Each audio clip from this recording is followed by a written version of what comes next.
मेरे प्यारे भाइयों और बहनों, आप सबको मेरा हार्दिक प्रणाम।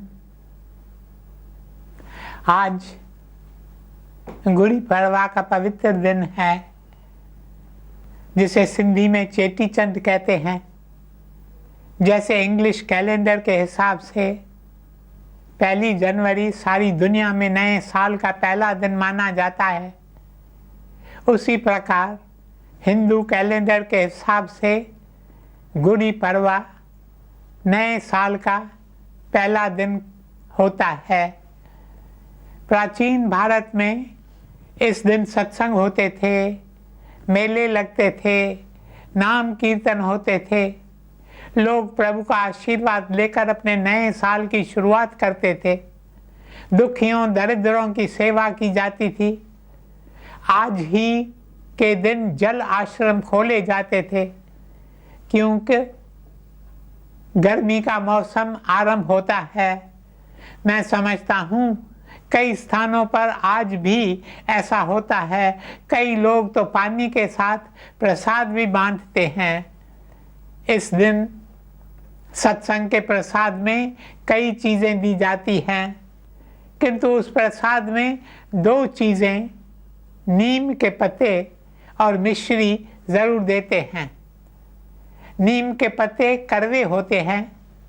मैं समझता हूँ नीम के पत्ते देने का एक कारण यह हो सकता है कि गर्मी के मौसम में अक्सर लोगों को चेचक होता है और लोगों का विश्वास है कि नीम का कड़वा पत्ता हमारे खून को साफ करता है और इंसान इस बीमारी से छूट जाता है, या फिर यह बीमारी होती भी है तो उसका प्रभाव कम होता है। पर सत्संग में नीम का पत्ता और मिश्री बांटने का एक और गहरा अर्थ छिपा है। नीम का पत्ता और मिश्री हमें यह संदेश देते हैं कि फिर यह नया साल शुरू रहा है, नया साल शुरू हो रहा है, और इस नए साल में तुम्हें नीम के पत्ते जैसे कई कड़वे अनुभव होंगे। मिश्री की तरह कई सुखद व मीठे अनुभव भी होंगे। इन मीठे और कड़वे दोनों अनुभव को प्रभु का प्रसाद समझकर स्वीकार करना। हम अक्सर कड़वे अनुभवों से दूर भागना चाहते हैं, पर भाग नहीं पाते। कड़वे अनुभव भी प्रभु की ओर से आते हैं। हम उनसे एक बार भाग भी लें तो दूसरी बार वे और भी उग्र रूप लेकर हमारे सामने आ जाते हैं। फिर हम उनसे भाग नहीं पाते। एक एक अनुभव हमें कोई न कोई सीख देने आता है। Experience is the teacher of man. This earth is a school. In this school, experience is our teacher. ये जीवन एक स्कूल है और इस जीवन में अनुभव हमारे अध्यापक हैं। प्रभु हमारे पास ये अनुभव भेजता है ताकि हमारा भला हो। There are certain lessons that we need to learn.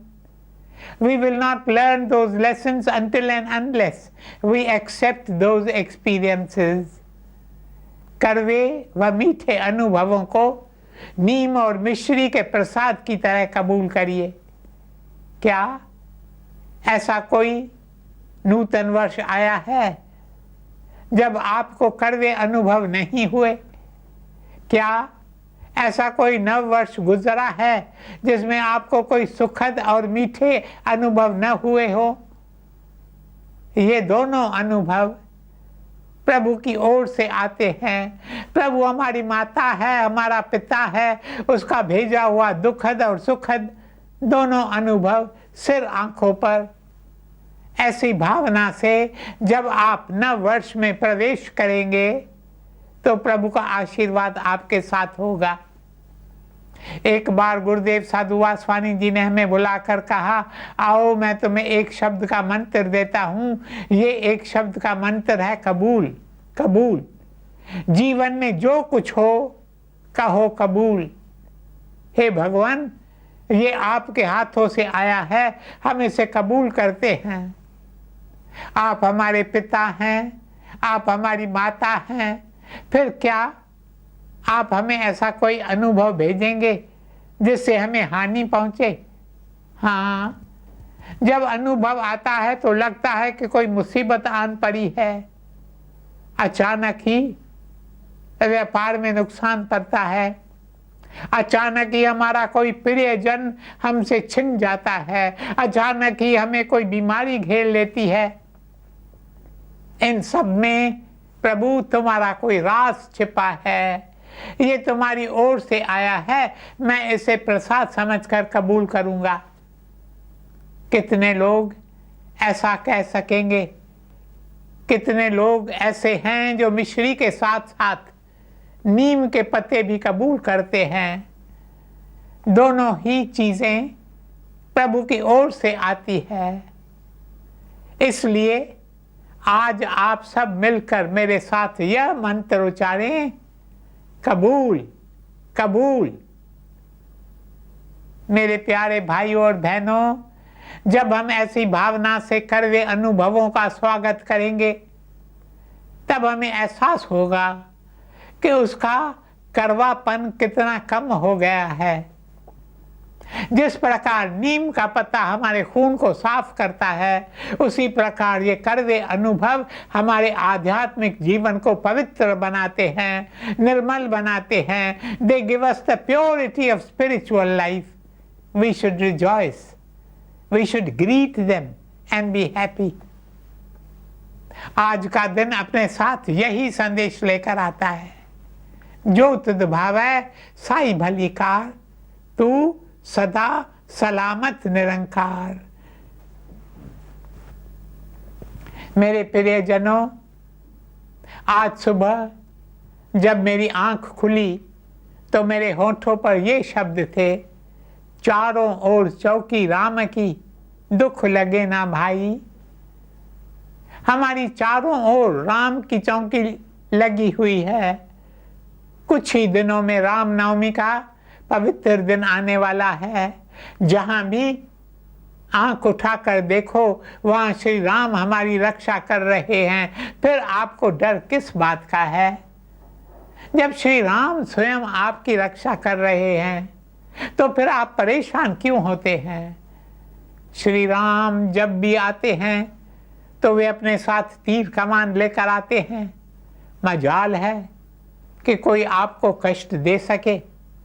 वे ऐसे तीर छोड़ेंगे कि कष्ट अपने आप भाग जाएंगे। केवल हमें इस बात का विश्वास रखना होगा। Step into the new year with this tremendous faith of the heart. Shri Ram स्वयं चौकी दे रहे हैं, इससे अधिक आपको और क्या चाहिए? मेरे प्रियजनों, हमें जीवन में कई कड़वे और मीठे अनुभव होते हैं, इसलिए हमें चौकी की सख्त जरूरत है। एक बार हमें विश्वास हो जाए कि हमारे आसपास चौकी है तो हमारा डर भाग जाएगा। रात के समय चौकीदार जागकर पहरा देते हैं तो हम निश्चिंत होकर सो जाते हैं, क्योंकि हमें पता होता है कि चौकीदार के होते हुए चोर घर में नहीं आ सकते। चौकी चलती रहे तो हमारा डर भाग जाएगा। हमें डर इसलिए लगता है क्योंकि हम स्वयं को अकेला महसूस करते हैं। जब भी हमें लगता है कि हम अकेले हैं तब डर हमें घेर लेता है। अगर हमें विश्वास हो जाए कि राम की चौकी लगी है तो हम आनंद में रहेंगे। एक बार एक महिला ने कहा, कल चौकीदार बंगले पर पहरा देने नहीं आया। उसने कहा, मैं बीमार हूँ। चौकीदार के न होने के कारण मैं सारी रात जागती रही। मुझे डर लग रहा था कि पता नहीं क्या हो जाए, किंतु हमारे चौकीदार श्री राम तो न कभी बीमार होते और न ही कभी सोते हैं। बाकी चौकीदार तो रात को सो जाते हैं, श्री राम तो सारा समय जागते रहते हैं और हमारी रक्षा करते हैं। देखिए जीवन में कितने उतार चढ़ाव आते रहते हैं, हमें चिंता नहीं करनी चाहिए। हमारे प्रभु तो श्री राम हमारी देखभाल कर रहे हैं। कभी आपने उनसे कहा है, हे भगवान, हे मेरे राम, आप मेरी रक्षा कर रहे हैं तो मुझे चिंता किस बात की है? कोई भी छोटी मुसीबत आती है तो हमारा मुंह ही उतर जाता है। अरे मायूस होने की क्या बात है? यदि एक बार कह दें, प्रभु तुम मेरे साथ हो, फिर मुझे चिंता करने की क्या जरूरत है? आप ऐसा अपने दैनिक जीवन में करके देखो तो आपके जीवन में कई चमत्कार होने लगेंगे। चारों ओर चौकी राम की, दुख लगे न भाई। महात्मा गांधी बड़े निडर और बहादुर थे। लोग पिस्तौल लेकर उनके सामने खड़े हो जाते थे, मगर वे घबराते नहीं थे। हमेशा कहते थे, मेरा राम, मेरा प्रभु, मेरा प्रियतम मेरी चौकी दे रहा है, फिर ये पिस्तौल ही क्यों ना ले आए। मेरे जीवन का अंत तो तब होगा जब मेरा प्रभु चाहेगा। ये लोग भले ही कितने घातक औजार क्यों ना ले आए, मेरा बाल भी बांका नहीं कर पाएंगे। पर यही महात्मा गांधी जब छोटे थे तो बहुत डरपोक थे। हर छोटी बड़ी बात पर डर जाते थे। शाम के समय जब अंधेरा होता तो वे एक कमरे से दूसरे कमरे तक अकेले आने से घबराते थे। अंधेरे से उन्हें बहुत डर लगता था। महात्मा गांधी के पिता श्री करमचंद गांधी पोरबंदर के राजा के दीवान थे, इसलिए उनके घर में काफी नौकर थे। महात्मा गांधी का नाम मोहनदास था, पर प्यार से उन्हें घर में मोनिया बुलाते थे। जिस आया ने उन्हें पाला था वह उनके डरपोक स्वभाव को समझ गई थी। एक दिन उसने कहा, मोनिया, तुम्हें किस बात से डर लगता है? क्या तुम स्वयं को अकेला महसूस करते हो? याद रखना, तुम अकेले नहीं हो। तब बालक ने पूछा, क्या मैं अकेला नहीं हूं? कौन है मेरे साथ? आया ने बताया, इस सृष्टि का मालिक, तीनों लोगों का स्वामी, वह स्वयं तेरे साथ है। वह सर्वशक्तिमान है। जब वह तुम्हारे साथ है फिर तुम्हें भय काहे का? इस पर बालक ने पूछा, उसका नाम क्या है? आया बोली, उसका नाम है श्री राम। तुम इस नाम को उच्चारते रहो, डर स्वयं ही भाग जाएगा। महात्मा गांधी ने अपनी आत्मकथा माय एक्सपेरिमेंट्स विद ट्रूथ में लिखा है। इस किताब को आप पढ़ोगे तो आपके भीतर भी विश्वास जागेगा।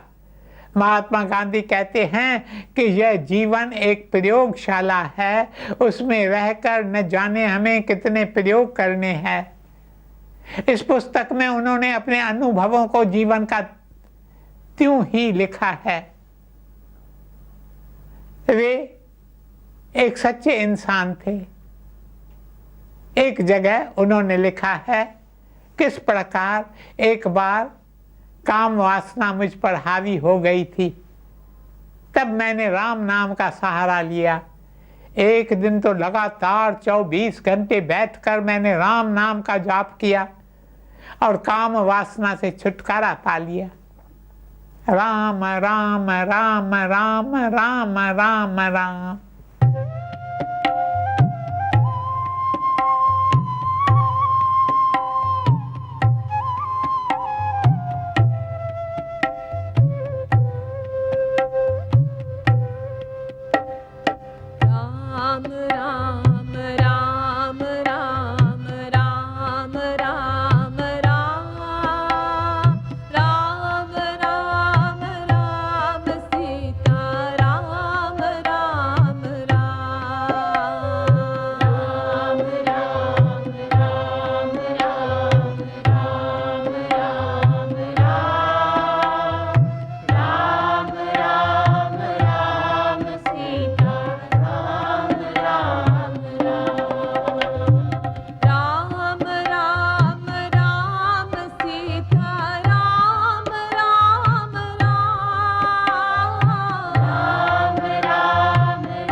मेरे प्यारे भाइयों और बहनों, गोएटे जर्मनी के एक महान शायर हो गए हैं।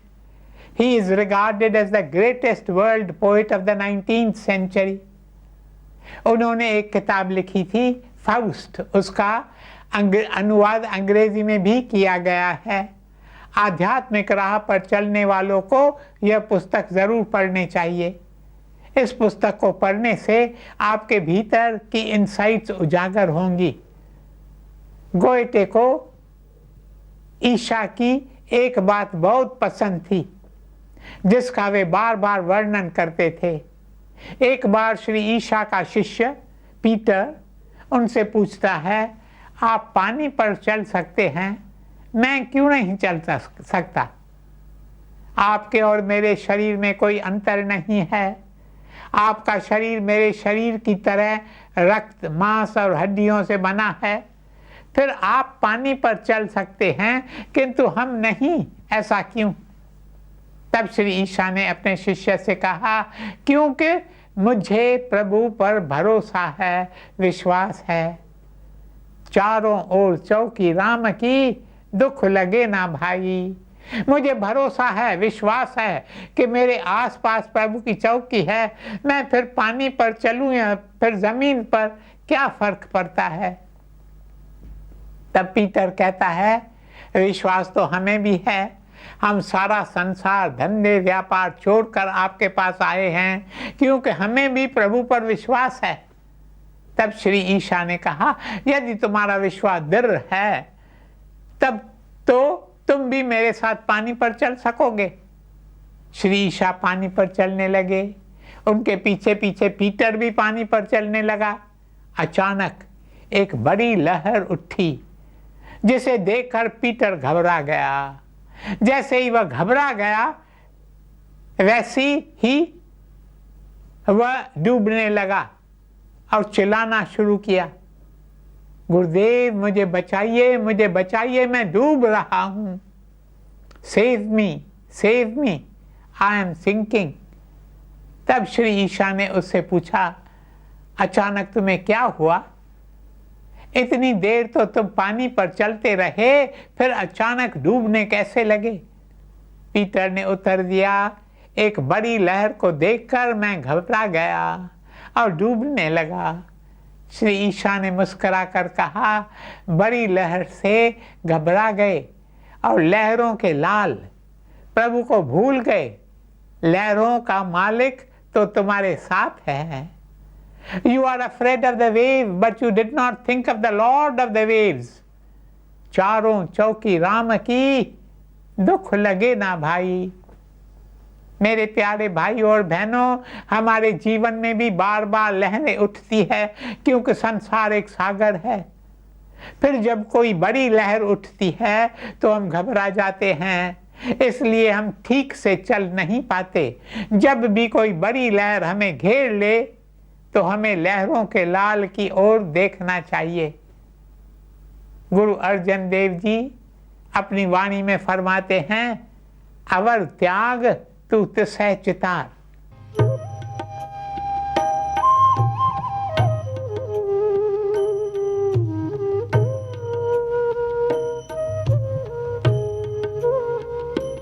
मन मूर्ख काहे बिललाइए, पूरब लिखे का लिखिया पाइए।